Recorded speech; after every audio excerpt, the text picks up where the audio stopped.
Hello, everybody. My name is Antonino Barra. I'm the head of sale of Altenar. Today here we have, I think, the creme de la creme when it comes to esports, especially operation and operation-wise. As of today, we know that the topic would be how to do business with esports, specifically regarding the terms of authenticity and execution. I would love my guests for today to briefly introduce themselves, and then eventually I might have some questions to go on with. All right, that sounds wonderful. So I'll kick off, I'll start. I'm Juana Bischoff, Senior Business Development Manager at Odin.gg. So Odin.gg, I always say we are 150% focused on esports. So really pure esports. So we are providing an odds feed, risk management, and also iframe to B2B platforms or B2C operators. Yeah, great. So my name is Max Sevostianov. I'm Chief Operating Officer of Betbazar company.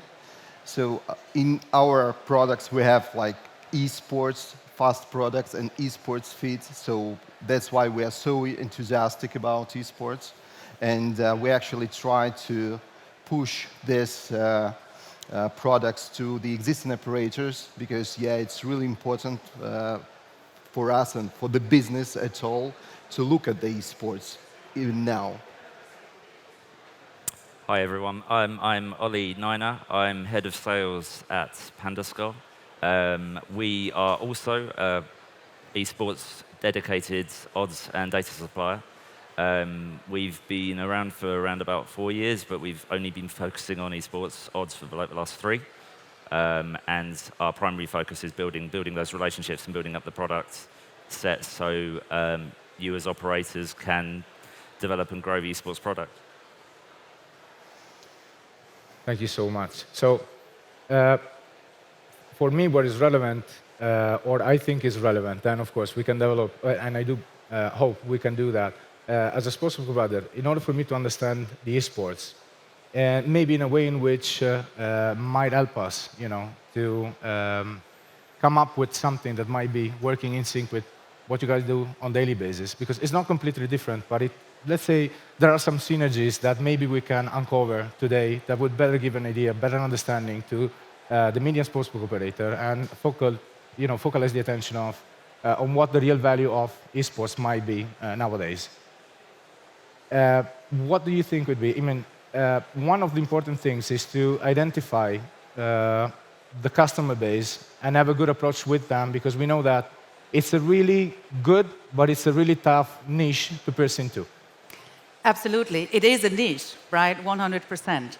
And this is why you need experts that are focused 100% on esports. So there is something that is always very, very important when it comes to the average age of a bettor, of an esports bettor. Does anyone know what the average age of an esports bettor is? It's 25. Mm-hmm. It's 25. So now everybody who is working in strategic topics, right? You have a person that is 25 right now. That person has the potential to stay with you for the next 30 to 40 years.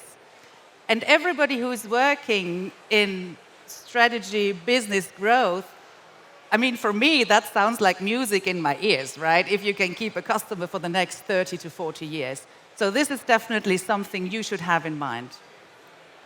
Nice. Yeah, definitely. I totally agree with it. And the next thing that this audience, let's talk about audience a little bit, how it differs from existing sports, the real sports, and esports. And it's totally different audience. For sportsbook, it's better to understand now that you actually, in the future, can convert esports players in other products, but you never convert existing real sports bettors to the esports because of different mechanics. It's total different games and so on. That is why it's, and actually, the point what I want to mention, that this is for you, could be a new audience. So you will grow new bettors, new fresh audience in the future. Yeah. Yeah, 100%. So Yeah. just adding to this, what Max just said, right? So this is really a completely new target group you can tackle. Where are our traditional soccer fans? Anybody who is a soccer fan by heart? Come on. At least there should be one. They're just shy, right? probably. Some shy people. All right, so now imagine, right, you are a soccer fan by heart, and now someone tells you, okay, I want to convert you into an esports fan. Nah, not gonna work, right? So don't do that, right? You cannot convert a traditional sports fan into an esports fan, right? But there is a huge target group out there, and then we're talking about additional audience. This is completely new revenue. This is pure business growth, right?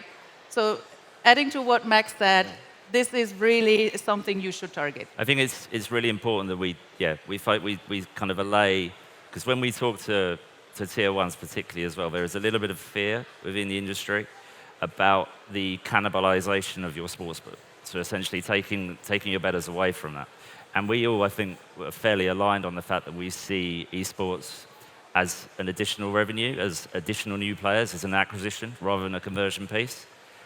Even you take that away from casino as well. So these are new players.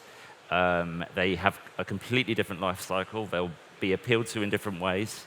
New marketing methods will work. It'll be a very, very different methodology.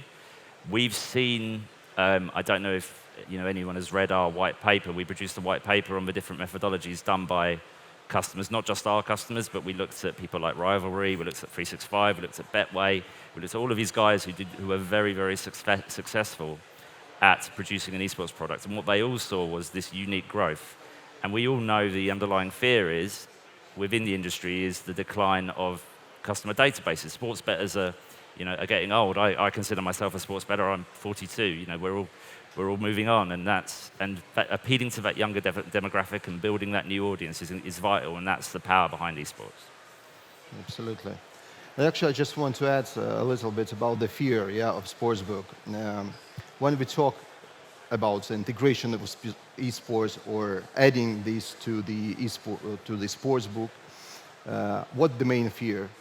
Oh, right now I don't have like a lot of money on the esports. I have maybe 3% or maybe nothing. So I don't believe that it will be more than 5-10% in the future.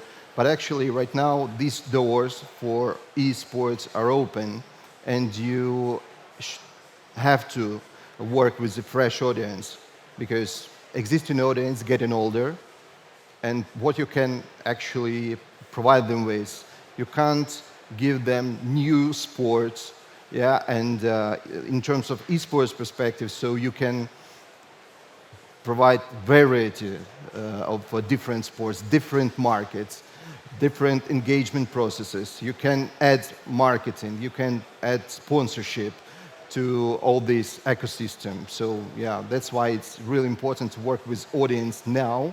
That's why it's important to step into the esports now. I might have a question for all of you. I mean, as experts within the field, we discuss about, for example, how to identify the specific buyer persona, which is good. The do's and don'ts within the market. My point is, just to back up what you were just saying, we saw a recent, not that recent, but let's say a vertical increase on, for example, broadcast consumptions in terms of visibility. Esports is growing bigger and bigger by the day. Not only in terms of potential customer base to be acquired within the business, would it be only esports based, would it be sportsbook through a cross vertical conversion? We do know that the market is exposing itself to this kind of new niche of players. My question is, provided the nature of the average esports player, which is quite, I wouldn't say naive, but they use this otaku philosophy sort of reference. What would be, in a nutshell, the do's and don'ts that we might need to forecast in order for our operations to be successful in this kind of journey? Well, we're all going to say the same thing, which is essentially you should have you should make sure that you invest in having an esports specialist supplier. Moving away from, we don't want to name names, but moving away from the suppliers that include esports or include their models of use similar models as their football product or their tennis products and use that for esports. We, at PandaScore, and I know with both of these guys, we have dedicated teams of traders, dedicated teams of data scientists who construct an esports product which is tailored for that. We have, in League of Legends and Dota, we have models across the different lines within the game. So you have the game markets, but also you have the Bloods markets or the Towers markets. We have specialist models for that. And we have our own our head of trading constructs a team, and he has specialists we have senior traders who are specialists in League of Legends or on CS:GO. So it's vitally important that now we move into this and trust the experts. There's 3 great companies here, and we're all doing a great job of kind of building those. I mean, it's about authenticity, right? Yeah. What Ollie just mentioned. You need to feel it, you breathe it. We have esports experts, 100%, ex-players. So we have special Dota fans, we have CSGO fans, and players, of course, as well, right? And when it comes to risk management, at Odin, we have more than 30 traders, over 30 traders for esports only, right? Usually, when you have traditional sports and esports, you're fighting. You're like, okay, do we even have capacity for esports? No, we always focus on traditional sports. But it is extremely important to have experts, because if someone of you have ever watched a Dota 2 match or a League of Legends match, there are so many things happening in a second, right? But you have to be aware, you have to know, and this is why you need the specialty, this is why you need experts on this topic.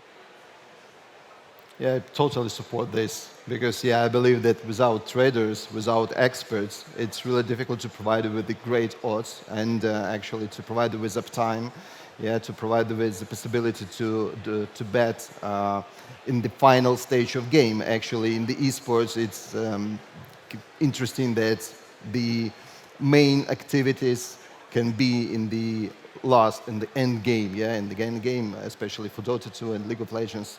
That's why you need specialists and traders, and of course, you have them on the market.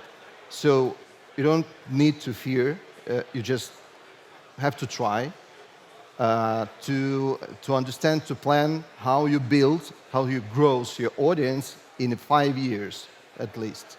And then, of course, now it's most of the betting operators will say, we have only like 3-5% of esports. But I know operators who have much more. So let's invest in this, invest in the future, in the fresh audience, because it's really engaging. Nice. Can I just make a supplementary point about that? Because I think it's something that I've been talking to a few guys in the ecosystem over the course of my time here in Malta. And what I think is important to say is, again, you're looking on this panel, you're dealing with 3 organizations who essentially in Odin, Betbazar, and us at PandaScore, who believe in sustainable growth within esports betting products. We've seen a few, and again, we won't name names, but we've seen a few big bang moments where you have these products and these marketing campaigns who are saying esports next big thing, we're here, it's massive, and then it falls over. And that's a bad perception to give to the rest of the industry because it hides the true growth. Esports is developing very fast, very steadily. We're seeing, at PandaScore, we're seeing our bet volume go up probably by around about 40% in the last year. And that's with additional customers, yes, but that's also to do with the better performance of models and more interest. We all believe in that sustainable growth, and it's really, really important that, again, trust experts, deal with companies who have that, who believe in building, rather than actually big bang moments saying esports is here and it's massive and believe us, and then it falling away. Yeah, correct. Yeah. Thank you so much. We have little time to go. So my last question was, it's a sort of a rhetorical question. You know that within the, let's say, the network or the usual framework, on how the esports is working as of today, it looks like the publisher, especially for tournament now, might have the last say. Would you believe that maybe in the future there might be the chance within the operations that we run on the other end to eventually break through the chain and maybe have a little bit more deciding power, or I mean, you not know gonna what? happen? I think we all are excited when it comes Yeah. to esports, Because the right? potential is there. That's why I'm asking. Exactly. And I think it has the potential to become bigger than soccer, right? Yeah, Let's keep definitely. the vision. 100%. We already know of operators that where esports is the second on their list behind is Yeah. overtaken tennis and basketball. I mean, we talk to operators all the time, tier one operators who are looking at esports as being the fourth or the fifth already. And that growth will just continue, so get on board. Yeah, correct. Thank you so much. Thank you. Thank you. Pleasure having you. And okay, I think I Right. have no other questions to bother you with for today. Thank you, everybody. Thank you. Thank you so much.